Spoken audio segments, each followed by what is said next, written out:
कल हमने आपको बीएड फर्स्ट ईयर वालों को हिंदी में लघु प्रश्न बताए थे, 6 लघु प्रश्न। आज हम उससे आगे बता रहे हैं प्रश्न नंबर 7।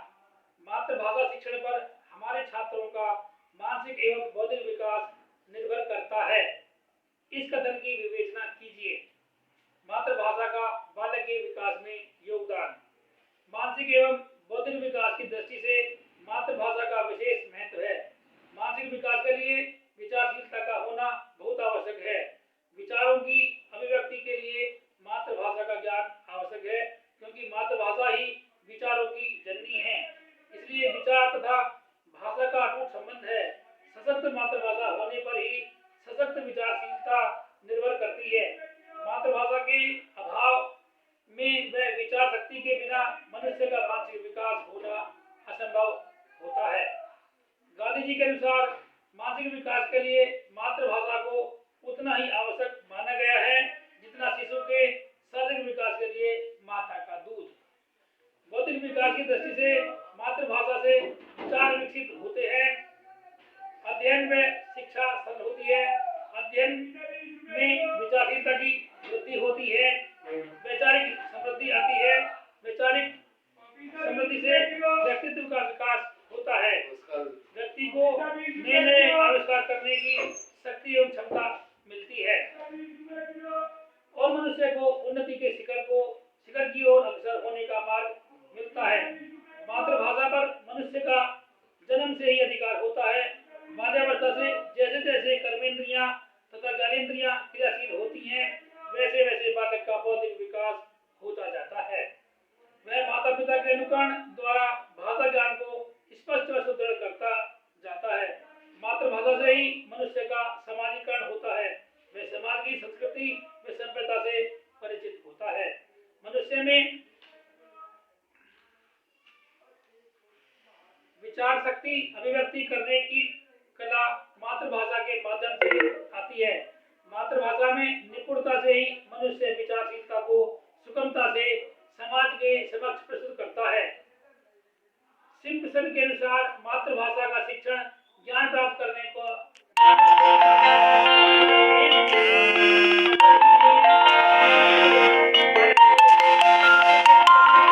विकसित करने का भाव है।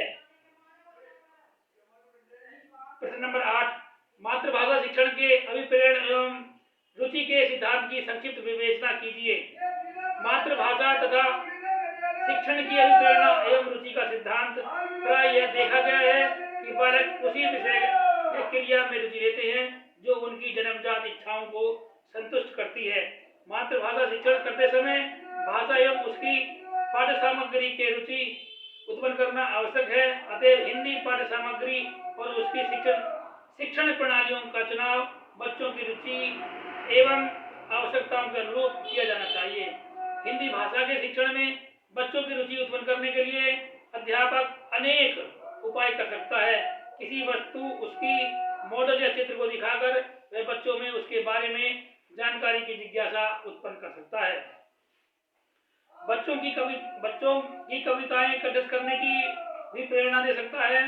बच्चों को अंताक्षरी द्वारा भी भाषा सीखने की प्रेरणा दी जा सकती है। अंताक्षरी प्रतियोगिता में जो दल जीतता है उसके प्रत्येक सदस्य में आत्मगौरव की भावना जागृत होती है।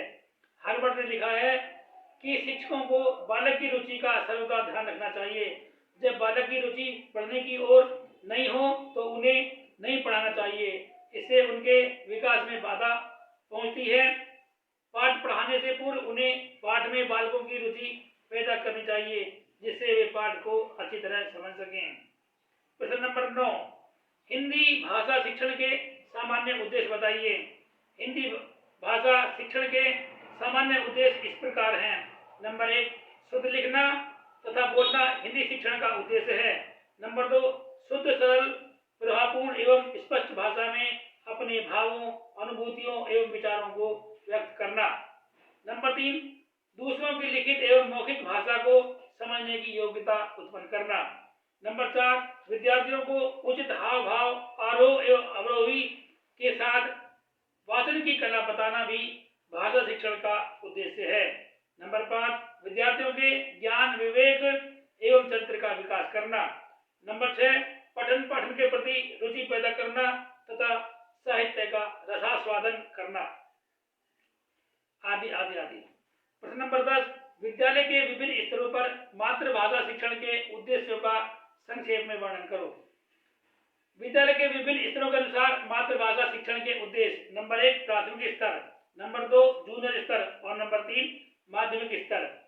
प्राथमिक स्तर पर छात्रों को बोध शक्ति का विकास करने के लिए उनके शब्द भंडार का विकास करना एवं विभिन्न विषयों को समझने की योग्यता उत्पन्न करना।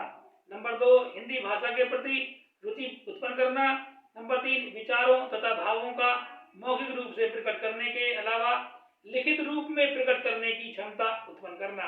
नंबर 4, छात्रों की अभिव्यक्ति शक्ति का विकास करने के लिए मन के विचारों को उचित प्रकार से अभिव्यक्त करने की क्षमता को विकसित करना। नंबर 5, छात्रों को वाचन की शिक्षा इस प्रकार प्रदान करना कि वे शुद्ध शब्दों का उच्चारण कर सकें। नंबर 6, छात्रों को उचित शिष्टाचार तथा वार्तालाप की शिक्षा प्रदान करना। नंबर 7, छात्रों में कथावाचन हेतु गति, यति, लय, भाव तथा आरोप अवरोह क्रम में वाचन की क्षमता प्रदान करना। नंबर 8, छात्रों की कल्पना शक्ति को विकसित करना। नंबर 9, छात्रों के विचारों को क्रमबद्ध करना तथा छात्रों से लिपि का ठीक ठाक ज्ञान व लेखन कला को विकसित करना। नंबर 10, गद्य अथवा पद्य को संवाद के रूप में प्रस्तुत करने की क्षमता उत्पन्न करना। जूनियर स्तर में छात्र भाषा की शुद्धता समझ सकें, इसके लिए उन्हें व्याकरण का ज्ञान प्रदान करना। नंबर 2, छात्रों में स्वाध्याय की प्रवृत्ति का विकास करना। नंबर 3, छात्रों को सौंदर्य भावना को विकसित करना। नंबर 4, प्राथमिक स्तर के निर्धारित उद्देश्यों का धीरे धीरे इस स्तर तक पूर्ण विकास करना। माध्यमिक स्तर नंबर 3, छात्रों में पठन, वाचन, शुद्ध वाचन तथा मौन वाचन को विकसित करना। छात्रों को निबंध, सार, प्रस्ताव, पत्र आदि लेखन की कला का परिचय व्यवहारिक रूप में प्रदान करना। छात्रों में द्वैत पाठ की योग्यता प्रदान करना। छात्रों को सौंदर्यानुभूति का ज्ञान कराना। छात्रों के शब्द भंडार में सूक्ति, मुहावरों तथा लोकोक्तियों का विकास करना। और नंबर 6, व्याकरण के नियमों का ज्ञान कराना। उच्चतर माध्यमिक स्तर, छात्रों को स्वाध्याय के लिए प्रोत्साहित करना तथा स्वयं साहित्य का सृजन कर सकने की योग्यता का विकास करना। छात्रों को भाषा की शुद्धता तथा अशुद्धता का ज्ञान कराना। छात्रों में सौंदर्य बोध का ज्ञान कराने के अतिरिक्त सौंदर्य विवेचन की योग्यता को विकसित करना। उच्च कोटि के लेखकों की लेखन शैली का ज्ञान कराकर उन्हें स्वयं अपनी शैली का निर्माण करने में सहयोग प्रदान करना। उच्च स्तर की आत्म अभिव्यक्ति और सृजनात्मक शक्ति का विकास करने के लिए वाद विवाद, कहानी और निबंध प्रतियोगिता में भाग लेने के लिए उत्साहित करना। काव्यगत विधाओं का परिचय तथा उनका शिक्षण। छंद, अलंकार, विविध शैलियों तथा विधाओं का ज्ञान प्रदान करना। छात्रों में कल्पना के माध्यम से कविता की संरचना का ज्ञान प्रदान करना। आज के लिए इतना ही। कल नई वीडियो में फिर मुलाकात होगी।